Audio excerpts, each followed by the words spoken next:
Hello friend, स्वागत है आपका एनक्यू स्टडी यूट्यूब चैनल पर। आज हम लेकर के आए हैं 23 से 25 जुलाई के बीच में जो सक्षमता 3 में पूछे गए प्रश्न हैं उसको, ताकि इस आधार पर सक्षमता 4 के आप प्रिपेयर रहें। आइए हम देखते हैं एक महत्वपूर्ण प्रश्नों को। सवाल है पहला हमारे स्क्रीन पर कि हड़प्पा सभ्यता किस युग से संबंधित सभ्यता थी।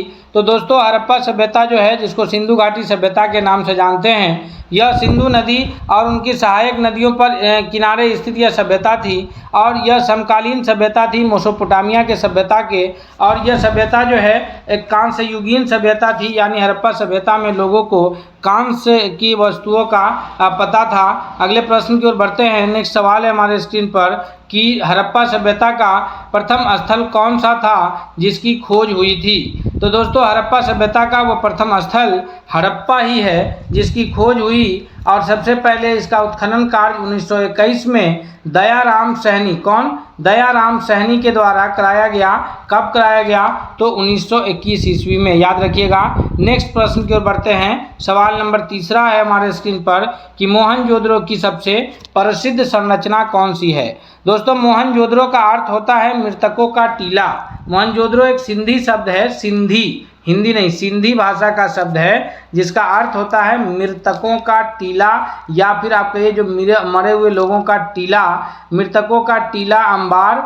और यह जगह स्थित है आधुनिक पाकिस्तान के सिंध प्रांत में। और ये मृतकों का टीला जो मोहनजोदड़ो है, यहाँ पर से विशाल स्नानागार की प्राप्ति हुई है। ऑप्शन बी करेक्ट आंसर है। नेक्स्ट प्रश्न है हमारे स्क्रीन पर। इससे पहले हम आपसे फिर एक बार रिक्वेस्ट करते हैं दोस्तों कि अगर आप हमारे चैनल पर नए हैं तो प्लीज़ चैनल को सब्सक्राइब कीजिए और साथ ही साथ आप हमारे चैनल के मेंबर भी बन सकते हैं। सवाल है कि सिंधु सभ्यता के लोग किस धातु को नहीं जानते थे। वह कौन सी धातु थी जिसको सिंधु घाटी सभ्यता के कोई लोग जानते ही नहीं थे? तो वह धातु थी लोहा। लोहा धातु से अनभिज्ञ थे। लोहा धातु के बारे में सिंधु घाटी सभ्यता के लोगों को ज्ञान की प्राप्ति नहीं थी। नेक्स्ट प्रश्न है कि कालीबंगा किस राज्य में स्थित है। कालीबंगा जो जगह है, ये 5वां नंबर प्रश्न का यह सही उत्तर ऑप्शन सी के रूप में जाना जाएगा कि कालीबंगा राज्य जो है यह घग्गर नदी के किनारे राजस्थान में स्थित है। घग्गर नदी के तट पर कहाँ स्थित है? घग्गर नदी के किनारे यह जगह स्थित है। घग्गर नदी के किनारे कहाँ? राजस्थान में। ऑप्शन सी करेक्ट आंसर है। नेक्स्ट प्रश्न है कि हड़प्पा संस्कृति किस प्रकार की सामाजिक व्यवस्था थी। दोस्तों, हड़प्पा संस्कृति जो सामाजिक व्यवस्था थी वह पैतृक सत्तात्मक सामाजिक व्यवस्था थी, यानी ऑप्शन बी जो है वह करेक्ट आंसर है कि हड़प्पा जो है वह पैतृक सत्तात्मक समाज रहा है। ऑप्शन बी करेक्ट आंसर है। नेक्स्ट प्रश्न की ओर बढ़ते हैं। सवाल है अगला हमारे स्क्रीन पर कि नृत्य की मुद्रा में मिली कांस्य मूर्ति कहाँ से मिली है। यानी नृत्य के मुद्रा में जो कांस्य की मूर्ति मिली है यह किस जगह से मिली है। तो यह जो मूर्ति मिली है मूर्ति दोस्तों, यह कालीबंगन से मिली है। ऑप्शन 7वां का बी, नृत्य के मुद्रा में जो है यह मोहनजोदड़ो से मिली है। 7वां का ऑप्शन डी करेक्ट आंसर है। और अगले प्रश्न की ओर बढ़ते हैं। ये सारे लोथल जो है यह गुजरात राज्य में स्थित हड़प्पा कालीन ही है। और कालीबंगा जो है जिसका अर्थ काले रंग की चूड़ियाँ हैं, ये भी हड़प्पा सभ्यता के स्थल हैं। सवाल है कि हड़प्पा सभ्यता के लोग किस पशु को पवित्र मानते थे।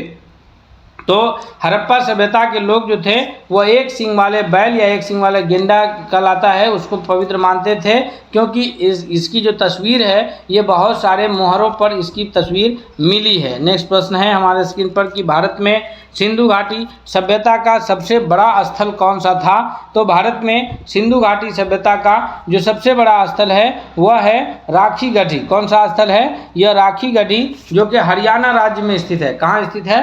राखी गढ़ी हरियाणा राज्य में स्थित सिंधु घाटी सभ्यता का सबसे बड़ा स्थल है। नेक्स्ट प्रश्न है कि मोहनजोदड़ो की खुदाई किसने की थी। मोहनजोदड़ो की खुदाई जो है 1922 ईस्वी में आर.डी. बनर्जी, या फिर आप इन्हें रखाल दास बनर्जी, पूरा नाम क्या है?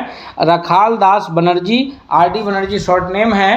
तो रखाल दास बनर्जी के द्वारा 1922 ईस्वी में मोहनजोदड़ो की खुदाई की गई थी। अगले प्रश्न की ओर बढ़ते हैं। नेक्स्ट सवाल है कि लोथल में क्या विशेष रूप से पाया गया था। तो लोथल से गोदी की प्राप्ति हुई है। ऑप्शन सी करेक्ट आंसर है हमारे स्क्रीन पर। दोस्तों अगला सवाल है जो विभिन्न प्रकार के प्रश्न पूछे जाते हैं। आज हम इतिहास में जो है केवल प्राचीन से आने वाले प्रश्नों को कवर किए हैं। अभी हम आगे प्राचीन से अन्य जो प्रश्न बनेंगे उसको भी, मध्यकालीन भारत के प्रश्न एवं आधुनिक भारत के प्रश्न सभी को कवर करेंगे ताकि आपका कोई भी प्रश्न नहीं छूटे। और ये ओलंपिक खेल के बारे में पूछा जा रहा है कि ओलंपिक खेल कितने वर्षों में एक बार होते हैं, तो प्रत्येक वर्ष में नहीं होते हैं, बल्कि यह ऐसा खेल है कि यह 4 वर्षों में एक बार, हर 4 वर्ष पर यह खेल का आयोजन होता है। पिछला जो हुआ है वो 2024 में पेरिस में हुआ है, जिसको पेरिस ओलंपिक के नाम से जाना गया, जिसमें जो है सिल्वर पदक जो है नीरज चोपड़ा ने जेवलिन थ्रो यानी भाला फेंक में सिल्वर पदक जीता था। और जो है इससे पूर्व 2020 में टोक्यो में ओलंपिक हुआ था, जिसको टोक्यो ओलंपिक के नाम से जाना गया, जो हुआ 21 में, लेकिन 2020 के टोक्यो ओलंपिक कहलाया, कोरोना के वजह से डिले हो गया था। अगला जो अब ओलंपिक होगा वो 2028 में होगा, क्योंकि प्रत्येक 4 वर्षों पर ओलंपिक खेल का आयोजन होता है। सवाल है कि भारत का पहला उपग्रह कौन है। दोस्तों उपग्रह कहते हैं कि जो ग्रह के चारों ओर चक्कर लगाता हो। ग्रह के चारों ओर चक्कर लगाने वाला जो पिंड है वो उपग्रह है। तो पृथ्वी का एकमात्र उपग्रह चंद्रमा है, जो कि प्राकृतिक उपग्रह है, लेकिन अलग अलग देशों ने अपने कम्युनिकेशन के लिए जो है ये उपग्रह को प्रक्षेपित किया है ले जाकर के स्पेस में। तो भारत ने इसमें पीछे नहीं है। आज से 50 वर्ष पूर्व यानी 1975 में, कब, 19 अप्रैल 1975 की तिथि को भारत ने अपना पहला उपग्रह आर्यभट्ट के नाम से जो है सोवियत संघ रूस, किसकी सहायता से, सोवियत संघ रूस की सहायता से प्रक्षेपित किया था। यानी ऑप्शन 13 का एक करेक्ट आंसर है। अगले प्रश्न की ओर बढ़ते हैं। नेक्स्ट सवाल है कि भारत में योजना आयोग की स्थापना कब हुई। दोस्तों योजना आयोग की अगर बात की जाए तो योजना आयोग की स्थापना जो है भारत में यह 15 मार्च 1950 ईस्वी को भारत में योजना आयोग की स्थापना होती है। पंडित जवाहरलाल नेहरू इसकी स्थापना किए थे और वो इसमें जो है योजना आयोग के जो प्रधानमंत्री होते थे, पदेन प्रधानमंत्री, वो योजना आयोग के अध्यक्ष होते थे। यह चला है 2014 तक। 2014 में केंद्र में जब नरेंद्र मोदी की सरकार बनी तो इन्होंने योजना आयोग के स्थान पर नीति आयोग का गठन किया और नीति आयोग के भी जो है जो प्रधानमंत्री होते हैं वो पदेन अध्यक्ष होते हैं। तो वर्तमान में नीति आयोग के अध्यक्ष स्वयं प्रधानमंत्री नरेंद्र मोदी जी हैं। अगले प्रश्न की ओर बढ़ते हैं। सवाल अगला है कि पंचशील समझौता भारत और किस देश के बीच हुआ था। 5 अलग अलग मुद्दों पर समझौता हुआ था जिसको पंचशील समझौता के नाम से जाना गया था। यह भारत और चीन के बीच हुआ था, यानी ऑप्शन ए इसका बी करेक्ट आंसर है 15वां नंबर प्रश्न का। नेक्स्ट सवाल है अगला कि ब्रह्म समाज की स्थापना किसने किया था। दोस्तों ब्रह्म समाज की स्थापना जो है राजा राम मोहन राय के द्वारा किया गया था 1828 ईस्वी में। कब किया गया था? 1828 ईस्वी में राजा राम मोहन राय के द्वारा ये किया गया। और अकबर द्वितीय ने जो है राजा राम मोहन राय को अकबर राजा की उपाधि दी थी और ये दिया था अकबर द्वितीय ने, राजा राम मोहन राय को राजा की उपाधि अकबर द्वितीय ने दिया था। और राजा राम मोहन राय ने 1828 में कलकत्ता में ब्रह्म समाज की स्थापना किए। 16वां का ऑप्शन बी सही जवाब है। नेक्स्ट प्रश्न है कि पृथ्वी का व्यास कितना है। दोस्तों व्यास जो है पृथ्वी गोल है, इसके एक सिरा से दूसरे सिरा की लंबाई पूछी जा रही है। तो व्यास जो है पृथ्वी की त्रिज्या का दुगुना होगा। अब एनसीईआरटी की किताब जो है त्रिज्या के बारे में बताता है कि 6371 किलोमीटर पृथ्वी की त्रिज्या है। तो व्यास को आप 2 से गुना करके निकाल सकते हैं। जब आप 2 से गुना करेंगे तो ये करेक्ट आंसर आएगा 12,742 किलोमीटर। यह पृथ्वी का व्यास है जो कि एनसीईआरटी के अकॉर्डिंग है। कहीं कहीं पर आपको ऑप्शन में 6400 लगभग में दिए रहेंगे, तो जहाँ पर आपको लगभग में 6400 दिए रहे वहाँ आप उसे कर सकते हैं। लेकिन जब भी आपको पृथ्वी की त्रिज्या 6371 अगर ऑप्शन में है तो आप इसे टिक करेंगे, क्योंकि एनसीईआरटी किताब ही जो है अंतिम निर्णय लेने के लिए है। अर्थात पृथ्वी का व्यास कितना हो गया? 12,742 किलोमीटर। नेक्स्ट सवाल है कि चंद्रमा का पृथ्वी का एक चक्कर पूरा करने में चंद्रमा को कितना समय लगता है? तो दोस्तों चंद्रमा को पृथ्वी का एक चक्कर पूरा करने में 27.3 दिन का समय लग जाता है। ऑप्शन बी करेक्ट आंसर है। अगला प्रश्न है कि कौन सी रेखा भारत को 2 बराबर भागों में बांटती है? तो अगर हम भौगोलिक स्थिति की बात करें तो यहाँ पर जो है भारत को गुजरात, ये जो है भौगोलिक रूप से यहाँ पर 8 राज्यों से होती हुई 23.5 डिग्री उत्तरी अक्षांश जो है यह भारत, जिसको हम लोग कर्क रेखा के नाम से जानते हैं, यह 2 बराबर भागों में विभाजित करती है भारत को।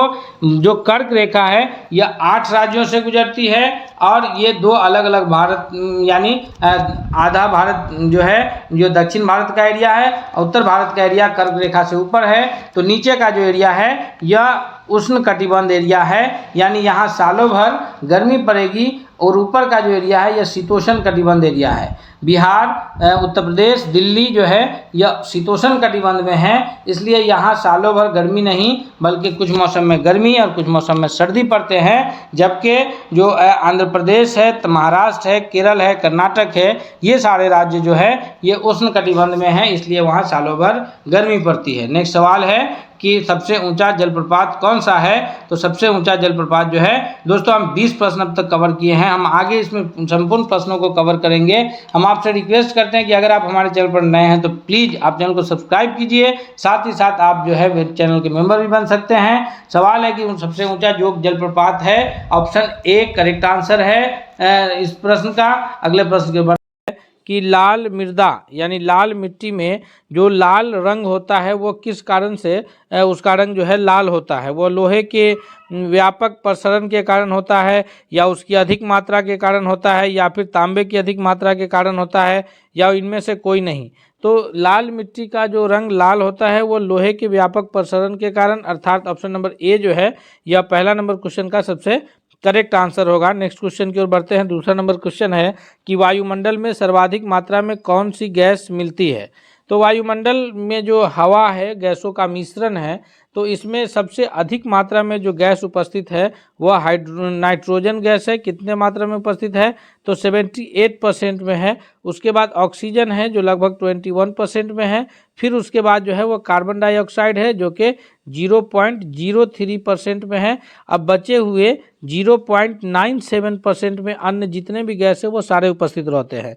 तो इसलिए इस प्रश्न का सबसे करेक्ट आंसर क्या होगा? ऑप्शन नंबर ए कि नाइट्रोजन कितना परसेंट है? याद रखेंगे 78%। ऑक्सीजन कितना परसेंट है? 21%। कार्बन डाइऑक्साइड कितना परसेंट है? तो 0.03%। और उसके अतिरिक्त जितने भी अन्य सारे गैसेज हैं वो 0.97% में रहते हैं। अगले क्वेश्चन की ओर बढ़ते हैं।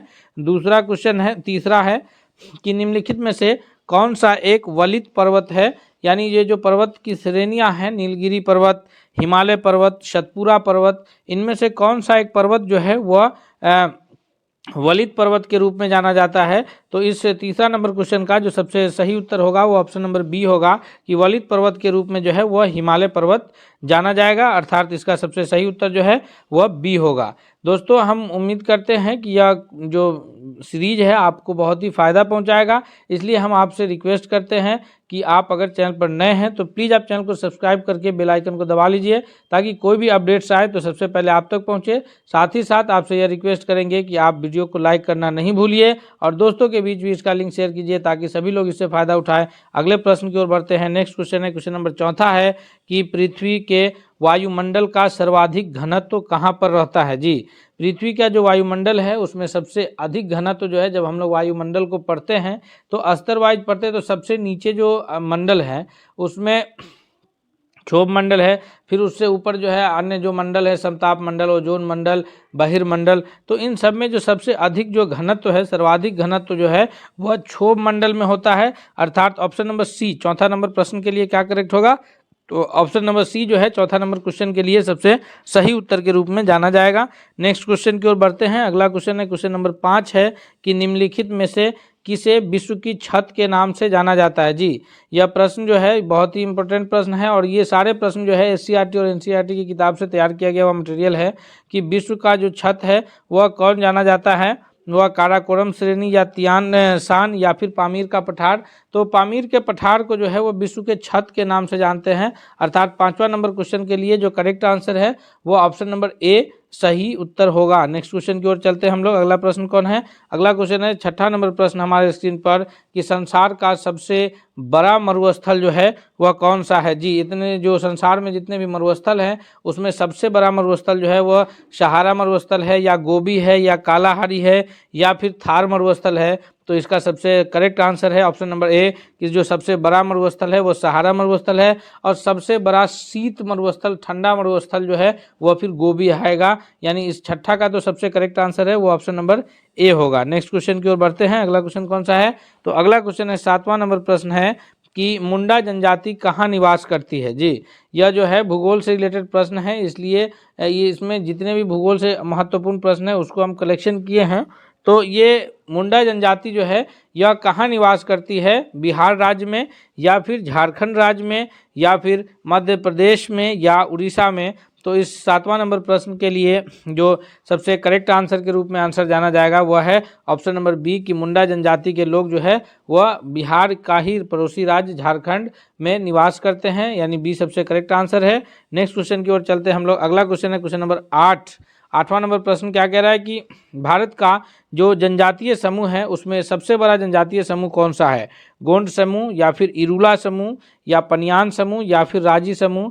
तो जितने भी जनजातीय समूह हैं उसमें जो सबसे बड़ा जनजातीय समूह है वह गोंड समूह है, अर्थात ऑप्शन नंबर ए जो है 8वां नंबर क्वेश्चन के लिए वह सबसे करेक्ट आंसर के रूप में जाना जाएगा। नेक्स्ट क्वेश्चन क्वेश्चन नंबर 9 है कि काजीरंगा किस लिए जाना जाता है? काजीरंगा राष्ट्रीय उद्यान जो है जिसमें जानवरों के लिए जो यह राष्ट्रीय उद्यान है, यह भारत के असम राज्य में स्थित काजीरंगा राष्ट्रीय उद्यान, यह किसके लिए जाना जाता है? वहाँ गौर के लिए, या फिर पक्षियों के लिए, या बाघ पाले जाने के लिए, या फिर गैंडा के लिए।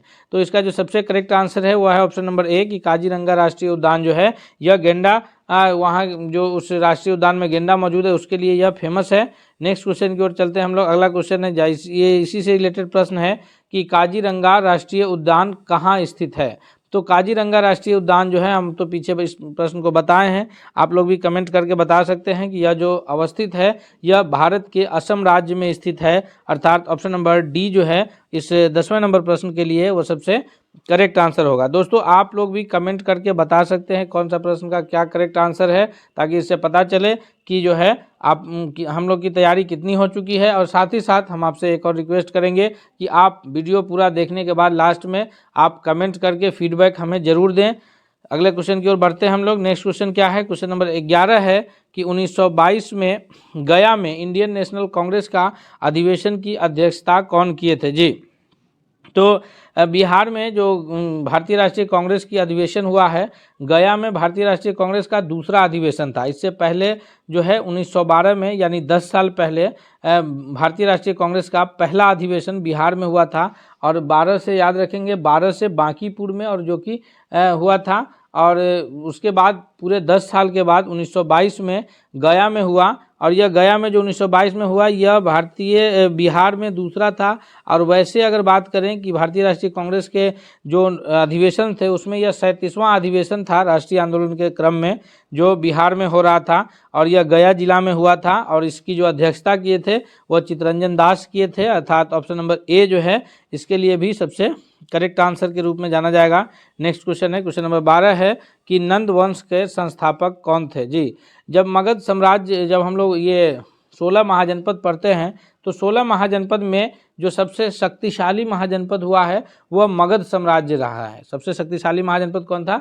मगध साम्राज्य था। और मगध साम्राज्य की जो ये था उसमें अलग अलग वंशों ने शासन किया है। सबसे पहले मगध साम्राज्य में हर्यक वंश ने शासन किया, उसके बाद जो है फिर शिशुनाग वंश का शासन रहा, फिर तीसरे नंबर पर नंद वंश का शासन रहा। और नंद वंश के जो शासक हुए हैं वो महापद्मनंद थे, अर्थात 12वां नंबर प्रश्न का जो सबसे करेक्ट आंसर है वह है ऑप्शन नंबर ए कि नंद वंश के संस्थापक महापद्मनंद है। नेक्स्ट क्वेश्चन की ओर चलते हैं हम लोग। क्वेश्चन नंबर 13 है कि मगध साम्राज्य की प्रथम राजधानी कौन सी थी? तो मगध साम्राज्य की जो पहली राजधानी है वह है पाटलिपुत्र, या फिर वैशाली, या गिरिब्रिज राजगीर, या राजगिरी जो आधुनिक नाम अभी राजगीर है, या फिर चंपा। तो अगर हम लोग ध्यान से देखें तो ABC ये तीनों जो है मगध साम्राज्य की राजधानी रही है सीरियल से, लेकिन जो है प्रथम राजधानी की बात हो रही है तो प्रथम राजधानी जो है वो गिरिब्रिज थी, राजगीर, और उसके बाद राजधानी का स्थानांतरण उद्ययन के द्वारा पाटलिपुत्र में किया गया था। लेकिन मगध साम्राज्य की जो पहली राजधानी है वह राजगीर है, और पाटलिपुत्र राजधानी को बसाने का कार्य कौन किया है, तो उद्ययन ने किया है। अगले क्वेश्चन की ओर बढ़ते हैं हम लोग। नेक्स्ट क्वेश्चन कौन है, क्वेश्चन नंबर 14 है कि ये जो 16 महाजनपदों की सूची है यह हमें कहाँ से प्राप्त होती है। 16 महाजनपदों के बारे में जो जानकारियाँ हासिल होती है, जिसे हम लोग पढ़ते हैं इतिहास में, तो वह हमें कहाँ से प्राप्त होती है, या महाभारत से प्राप्त होती है, या फिर अंगुत्तर निकाय से, या छांदोग्य उपनिषद से, या फिर संयुक्त निकाय से। तो सबसे सही उत्तर है ऑप्शन नंबर बी कि 16 महाजनपदों की जो सूची है वो हमें अंगुत्तर निकाय से प्राप्त होती है। और यह अंगुत्तर निकाय जो है यह बौद्ध धर्म का ग्रंथ है, जिससे हमें 16 महाजनपदों की सूची प्राप्त होती है, जिसमें से 3 महाजनपद का उल्लेख बिहार से मिलता है, वज्जी संघ, मगध और चंपा। तो ये 3 महाजनपद बिहार में रहे हैं। अगले सवाल की ओर बढ़ते हैं। नेक्स्ट क्वेश्चन है, क्वेश्चन नंबर 15 है कि निम्न राजाओं पर विचार कीजिए, अजातशत्रु, बिंदुसार, प्रसेनजीत, इसमें से कौन जो है वह बुद्ध के समकालीन थे। 15वां नंबर प्रश्न का सबसे जो सही उत्तर है वह कौन सा है, तो इन राजाओं में जो बुद्ध के समकालीन हुए हैं वो प्रसेनजीत और अजातशत्रु हुए हैं। बिंदुसार तो बाद के ये हैं, ये तो जो है चंद्रगुप्त मौर्य के पुत्र हैं, तो इनका जो शासन रहा है वो बाद का रहा है, यानी जो इसके रहे हैं वो अजातशत्रु और प्रसेनजीत, इसलिए option number C correct answer होगा कि पहला और तीसरा जो है वह बुद्ध के समकालीन है। नेक्स्ट क्वेश्चन है, क्वेश्चन नंबर 16 है कि किस मगध सम्राट ने अंग का विलय अपने राज्य में कर लिया था।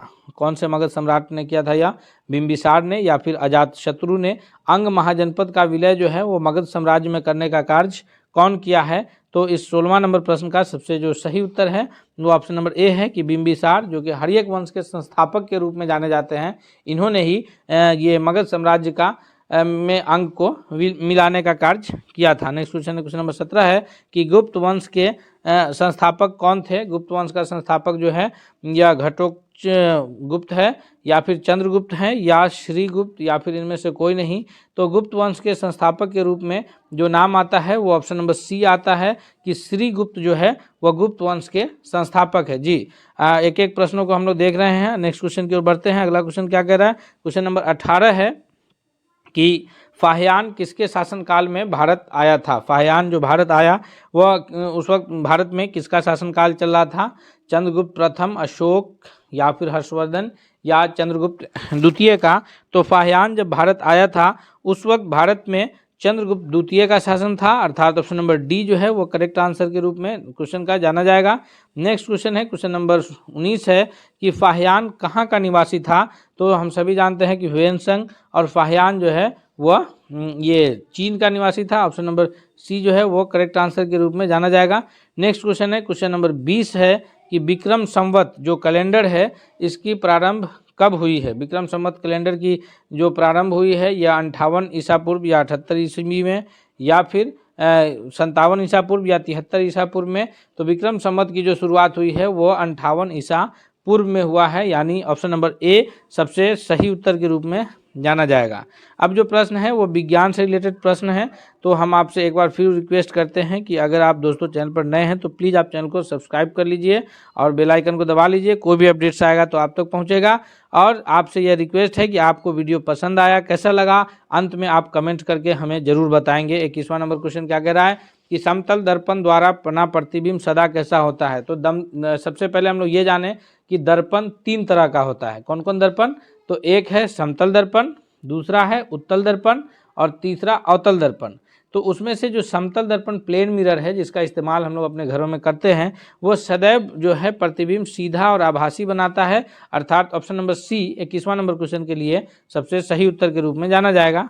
नेक्स्ट क्वेश्चन है, क्वेश्चन नंबर 22 है कि आँख में प्रवेश करने से वाले प्रकाश की मात्रा को आँख का कौन सा हिस्सा नियंत्रित करता है। परितारिका उसको नियंत्रित करता है, पुतली करता है, लेंस करता है, या फिर पक्षमाभी पेशिया उसको नियंत्रित करता है। तो इसका जो सबसे करेक्ट आंसर है वह है ऑप्शन नंबर 22 का ए की परितारिका द्वारा जो है वो नियंत्रित होता है। नेक्स्ट क्वेश्चन की ओर बढ़ते हैं। अगला क्वेश्चन है क्वेश्चन नंबर 23 है कि लेंस की क्षमता का एसआई मात्रक क्या होता है। लेंस की जो क्षमता है उसका एसआई मात्रक यानी लेंस की क्षमता को किस में मापते हैं, तो लेंस की क्षमता को मापते हैं डायोप्टर में, यानी 23वां नंबर क्वेश्चन के लिए option number C correct answer होगा। और लेंस की जो क्षमता होती है dioptre D is equal to 1/f, यानी उसके लेंस के फोकस का इन्वर्स होता है, 1/f जो है उसके फोकस ले का उल्टा जो है ये डायोप्टर होता है। नेक्स्ट क्वेश्चन की ओर बढ़ते हैं। अगला क्वेश्चन है 24 कि पानी से भरी बाल्टी में गहराई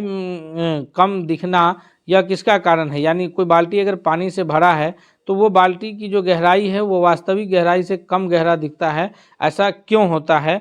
तो कोई भी पानी से भरा बाल्टी का गहराई कम दिखना या फिर पानी भरे बाल्टी में रड रखने होने पर उसका तिरछा प्रतीत होना, ये सभी जो क्रियाएं होती है यह प्रकाश के अपवर्तन के कारण होती है। किसके कारण?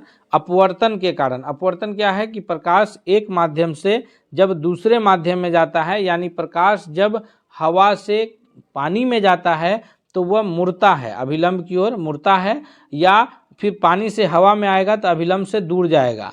तो इसी क्रिया के कारण जो है यह प्रकाश पानी भरी बाल्टी का कम गहरा दिखना या पानी में बाल्टी में रखे पानी में जब रड रखा जाता है तो उसका टेढ़ा दिखना, यह दोनों उसी क्रिया के कारण होता है। नेक्स्ट क्वेश्चन है क्वेश्चन नंबर 25 है कि रोगियों के नाक कान गले आदि की जांच के लिए डॉक्टर क्या प्रयोग करते हैं। जी, रोगियों के नाक कान गले की जांच के लिए जो डॉक्टर के द्वारा प्रयोग किया जाता है वह कौन सा दर्पण का इस्तेमाल होता है। तो यह दर्पण जो है अवतल दर्पण का इसमें प्रयोग होता है, क्योंकि अवतल दर्पण के द्वारा जो है वस्तु से बड़ा प्रतिबिंब बनाया जा सकता है। बाकी समतल दर्पण में तो वस्तु की बराबर प्रतिबिंब बनता है, उत्तल दर्पण में सदैव वस्तु से छोटा प्रतिबिंब बनता है। तो इस दोनों दर्पण को डॉक्टर इस्तेमाल नहीं कर सकता है। डॉक्टर के द्वारा जो है इन सारे जो ये ऑर्गन्स हैं नाक कान गला, इनकी इलाज के लिए जो है अवतल दर्पण का ही प्रयोग होगा। आगे है कि हीरा का अपवर्तनांक क्या है। अपवर्तनांक कहते किसे हैं, तो अपवर्तनांक कहते हैं कि किसी निर्वात में प्रकाश की चाल बट्टा किसी माध्यम में प्रकाश की चाल, यह कहलाता है अपवर्तनांक। तो हीरा में प्रकाश की चाल सबसे कम होती है, इसलिए हीरे का अपवर्तनांक सबसे अधिक होता है। जितने भी पदार्थ हैं उसमें सबसे अधिक जो अपवर्तनांक है वह हीरे का होगा, यानी option number D correct answer होगा कि 2.42 जो है इसका अपवर्तनांक होता है। नेक्स्ट क्वेश्चन की ओर बढ़ते हैं। क्वेश्चन नंबर 27 है कि किसी नेत्र का जो निकटतम बिंदु है वो कितना होता है। तो किसी भी सामान्य आँख के लिए, एक स्वस्थ मनुष्य का जो सामान्य आँख होगा उसके लिए निकटतम बिंदु जो होता है वो 25 सेंटीमीटर होता है, और दूर स्थित बिंदु जो होता है वह अनंत होता है। यानी कोई भी सामान्य आँख में अगर 25 सेंटीमीटर पर रखी वस्तु को वह साफ साफ देख ले रहा है तो उसे किसी प्रकार का दृष्टि दोष नहीं है। और दूर की बात अगर की जाए तो वह दूर कितना भी, जहाँ तक उसकी नज़र जाए वहाँ तक की वस्तु को अगर वह देख पा रहा है तो फिर उसका नेत्र जो है वह सामान्य है, उसमें किसी प्रकार की कोई दोष दृष्टि दोष नहीं है। तो सामान्य नेत्र का निकट बिंदु 25 सेंटीमीटर, दूर बिंदु अनंत। अगले सवाल की ओर बढ़ते हैं। नेक्स्ट क्वेश्चन है क्वेश्चन नंबर 28 है कि विद्युत बल्ब, जो एलईडी बल्ब नहीं, ये व्हाइट लाइट वाला एलईडी बल्ब नहीं, जो लाल कलर का जो बल्ब जलता था, उस विद्युत बल्ब का जो फिलामेंट होता है, जो टूटने से फ्यूज हो जाता है बल्ब, तो वो फिलामेंट किस धातु का बना होता है। वो तांबे का बना होता है या प्लैटिनम का या फिर टंगस्टन का। तो जो विद्युत का बल्ब है वह बना होता है कौन से पदार्थ का, तो वो टंगस्टन का बना होता है, यानी ऑप्शन नंबर सी जो है वो सबसे करेक्ट आंसर होगा। किसके लिए? 28वां नंबर क्वेश्चन के लिए कि विद्युत का बल्ब का फिलामेंट टंगस्टन का बना होता है। नेक्स्ट क्वेश्चन है 29 कि विद्युत धारा उत्पन्न करने की युक्ति को कहते हैं, यानी कौन सी युक्ति है जो विद्युत धारा उत्पन्न कर सकती है। वह गैल्वेनोमीटर है, जनित्र है, मीटर है या एमीटर है। तो मीटर तो होगा नहीं, और जनरेटर के, जनित्र का मतलब जनरेटर, जनरेटर के द्वारा ही विद्युत धारा उत्पन्न किया जा सकता है।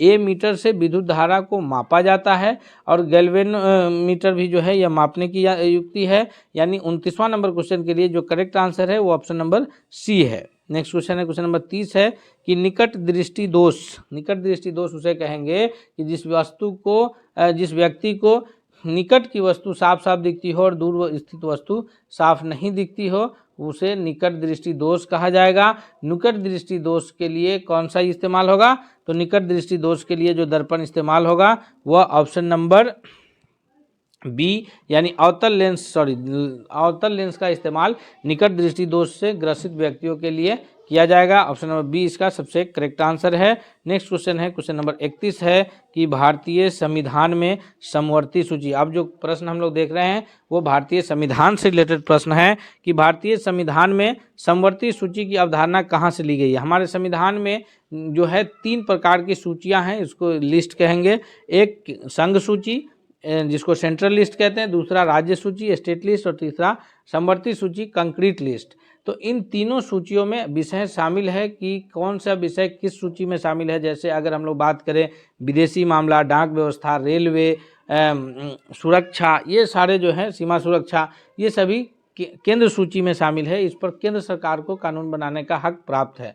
उसी प्रकार राज्य की विधि व्यवस्था से संबंधित जो विषय है वो राज्य सूची में शामिल है, उस पर राज्य सरकार अपना नियंत्रण रखती है, कानून बनाती है। और कुछ विषय ऐसे हैं जैसे शिक्षा है, तो यह समवर्ती सूची में शामिल है जिसमें केंद्र और राज्य दोनों जो है सरकारें इस पर कानून बनाती है। तो समवर्ती सूची की जो अवधारणा भारतीय संविधान में लिया गया है यह ऑस्ट्रेलिया से लिया गया है। ऑप्शन नंबर बी जो है करेक्ट आंसर होगा। नेक्स्ट क्वेश्चन है, क्वेश्चन नंबर 32 है कि भारतीय संविधान में जो हमारे मौलिक कर्तव्य निर्धारित किए गए हैं वह कहाँ से लिया गया है। हमारा जो मूल संविधान था उसमें किसी प्रकार का कोई मौलिक कर्तव्य नहीं था। उसके बाद संविधान संशोधन के बाद जो है 44वें संविधान संशोधन के द्वारा इसको ऐड किया गया है, और यह जो लिया गया है यह रूस के संविधान से लिया गया है। ऑप्शन नंबर सी जो है करेक्ट आंसर है। वर्तमान में अनुच्छेद 51A में हमारे पास जो है 11 मौलिक कर्तव्य जो है निर्धारित किए गए हैं। अगले सवाल की ओर चलते हैं। नेक्स्ट क्वेश्चन देखते हैं। क्वेश्चन नंबर 33 है कि भारत में सरकार की संसदीय प्रणाली की जो व्यवस्था है, संसद का जो 2 सदन है, एक निचला सदन, एक ऊपरी सदन, फिर राष्ट्रपति, तो ये जो 3 भारतीय सरकार की संसदीय प्रणाली जो है यह किस देश के संविधान से लिया गया है। तो यह जो संविधान से लिया गया है यह ब्रिटिश संविधान से लिया गया है, यानी ब्रिटेन के संविधान से लिया गया है। ऑप्शन नंबर सी जो है वह करेक्ट आंसर है। नेक्स्ट क्वेश्चन है, क्वेश्चन नंबर 34 है कि वर्तमान में भारतीय संविधान में कुल कितनी अनुसूचियाँ हैं।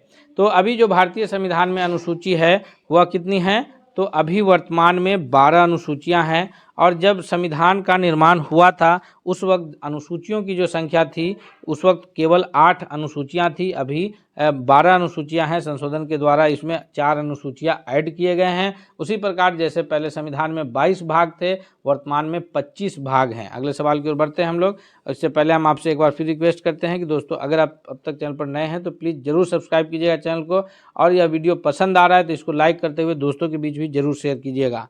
नेक्स्ट क्वेश्चन है, क्वेश्चन नंबर 35 है कि 73वां जो संविधान संशोधन अधिनियम हुआ उसके द्वारा भारतीय संविधान में कौन सी अनुसूची जोड़ी गई है। जी, 73वां संविधान संशोधन के द्वारा भारतीय संविधान में जोड़ी गई अनुसूची कौन सी है। तो 73वें संविधान संशोधन के द्वारा पंचायती राज से संबंधित 11वीं अनुसूची जोड़ी गई, और 74वें संविधान संशोधन के द्वारा जो है वह नगर से संबंधित 12वीं अनुसूची जोड़ी गई है। ये हम लोग याद रखेंगे। नेक्स्ट क्वेश्चन है, क्वेश्चन नंबर 36 है कि भारतीय संविधान में 22 भाषाओं का राजभाषा का दर्जा प्राप्त है। कुल 22 भाषा को, हिंदी, उर्दू, बंगाली, इस प्रकार से टोटल इंडिया के 22 भाषाओं को जो है वो राजभाषा का दर्जा प्रदान किया गया है। यह भारतीय संविधान के कौन सी अनुसूची में शामिल है। तो इसका उल्लेख जो हमें मिलता है वह भारतीय संविधान के 8वीं अनुसूची से इसका उल्लेख मिलता है, यानी 36वां नंबर क्वेश्चन के लिए correct answer option number B होगा। नेक्स्ट क्वेश्चन की ओर बढ़ते हैं। क्वेश्चन नंबर 37 है। 37वां नंबर प्रश्न क्या कह रहा है कि किस राज्य के आरक्षण विधेयक को 9वीं अनुसूची में सम्मिलित किया गया है। जी, यह कौन से राज्य का आरक्षण विधेयक है, तो वह तमिलनाडु का है या कर्नाटक का है, उत्तर प्रदेश का है या फिर उड़ीसा का है। तो इस क्वेश्चन का जो सबसे सही उत्तर है 37वां नंबर प्रश्न के लिए, यह जो है तमिलनाडु का आरक्षण विधेयक है जिसको जो है 9वीं अनुसूची में शामिल किया गया है। नेक्स्ट क्वेश्चन की ओर बढ़ते हैं। क्वेश्चन नंबर 38 है कि दल बदल के आधार पर निर्वाचित सदस्यों की अयोग्यता संबंधी विवरण संविधान के किस अनुसूची में जोड़ा गया है। जी, तो दल बदल से संबंधित जो अयोग्यता अधिनियम है, जब दल बदल से रिलेटेड ये बनाया गया, यह अनुसूची 10 में, भारतीय संविधान की अनुसूची 10 में जो है इसे जोड़ा गया था। नेक्स्ट क्वेश्चन है, क्वेश्चन नंबर 39 है कि भारतीय संविधान का जो अनुच्छेद 1 है, यह भारत को क्या कहा गया है। इसमें अनुच्छेद 1 में भारत को क्या कहा गया है, तो भारत को जो है यूनियन ऑफ स्टेट्स यानी राज्यों का संघ कहा गया है। अर्थात इसका जो करेक्ट आंसर होगा 39वां नंबर प्रश्न के लिए वह है ऑप्शन नंबर डी कि भारत को राज्यों का संघ कहा गया है। नेक्स्ट क्वेश्चन है, क्वेश्चन नंबर 40 है कि भारतीय संविधान के किन अनुच्छेद में नागरिकता संबंधी प्रावधान है। तो ये जो अनुच्छेद है 1 से 5 यह राज्य एवं संघ के बारे में जानकारी देता है। नागरिकता संबंधी जो प्रावधान है वो अनुच्छेद 5 से 11 के बीच है। अनुच्छेद 12 से 35 जो है यह मूल अधिकार है जो हमें भाग 3 में मिलता है, और अनुच्छेद 36 से 51 जो है यह नीति निर्देशक तत्व है जो अनुच्छेद भाग 4 में है। भाग 3 में मूल अधिकार है, भाग 2 में जो है नागरिकता संबंधी ये प्रावधान है, भाग 1 में ये है। तो ये और इसमें क्या है, नीति निर्देशक तत्व जो है 36 से 51 तक है। दोस्तों हमने एक एक महत्वपूर्ण प्रश्नों को जो है उसके उत्तर को व्याख्या के साथ देखा है। हम आप लोग से रिक्वेस्ट करेंगे कि अगर आपको यह वीडियो पसंद आया है तो आप कमेंट करके बताइए भी, और चैनल पर नए हैं तो प्लीज़ आप सब्सक्राइब करके बेल आइकन को दबा लीजिए ताकि अगला अपडेट्स आप तक सबसे पहले पहुंचेगा। और साथ ही साथ इस वीडियो को लाइक कीजिए और दोस्तों के बीच शेयर कीजिए ताकि सभी लोग इससे फ़ायदा उठा सकें। मिलते हैं अगले सेट के साथ, तब तक के लिए धन्यवाद।